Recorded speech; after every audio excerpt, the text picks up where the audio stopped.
बच्चों, कैसे हैं आप सब? आशा करती हूँ आप सब अच्छे होंगे, स्वस्थ होंगे।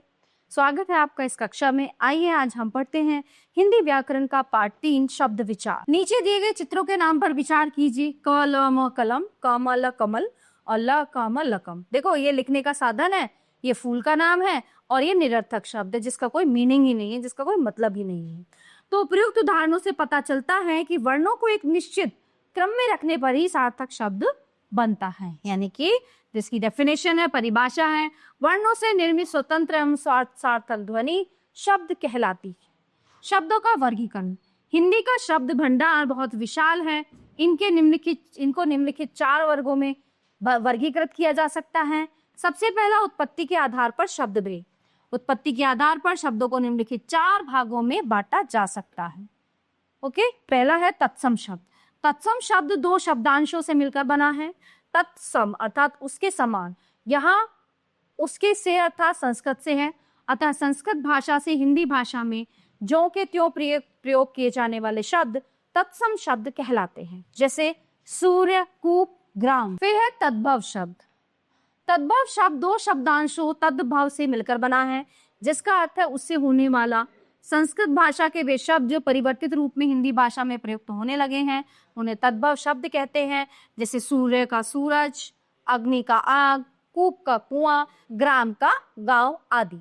तो निम्नलिखित सारणी में कुछ तत्सम और तद्भव शब्दों की सारणी दी गई है, इन्हें याद कीजिए। देखिए, तद्भव तत्सम: पुत्र पूत, कर्पूर कपूर, ग्राम गांव, प्रस्तर पत्थर, कोकिल कोयल, अक्षी आंख, उष्ट्र ऊंट, मंडूक मेंढक, अर्ध आधा, हस्त हाथ, कर्ण कान, मयूर मोर, ओष्ठ ओठ, लांगू लंगूर, अष्ट आठ, दंत दांत, कर्म काम, दुग्ध दूध, अग्नि आग, इक्षु ईख, गर्दभ गधा। देशज अथवा देशी शब्द भारतीय भाषाओं अथवा बोलियों के अनेक शब्द हिंदी भाषा में सम्मिलित हो गए हैं, अथवा क्षेत्रीय विशेषताओं के आधार पर आवश्यकता अनुसार जिन शब्दों को विकसित कर लिया गया है उन्हें देशज अथवा विदेशी शब्द कहा जाता है, जैसे बिटोरा, लड़का, ढेर, खिड़की, पप, गप्पू, भोंदू आदि।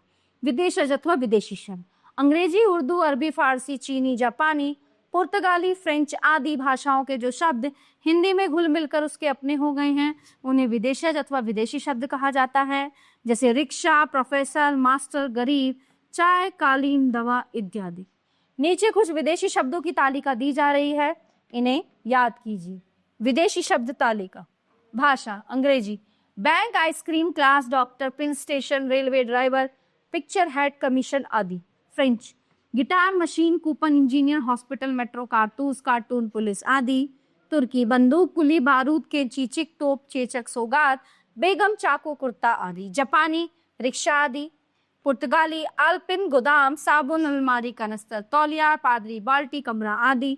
यूनानी: टेलीग्राफ, टेलीफोन आदि। चीनी: लीची, चाय आदि। अब रचना के आधार पर शब्द भेद।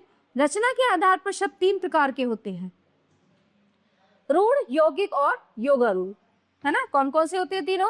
रूढ़ शब्द, यौगिक शब्द और योगारूढ़ शब्द। सबसे पहले बात करते हैं रूढ़ शब्द की। ऐसे शब्द जो किसी वस्तु के लिए निश्चित किए गए हों तथा जिन शब्दों के सार्थक खंड ना किया जा सकते हों उन्हें रूढ़ शब्द कहते हैं, जैसे गाड़ी, घर, तोता, फल। ठीक है।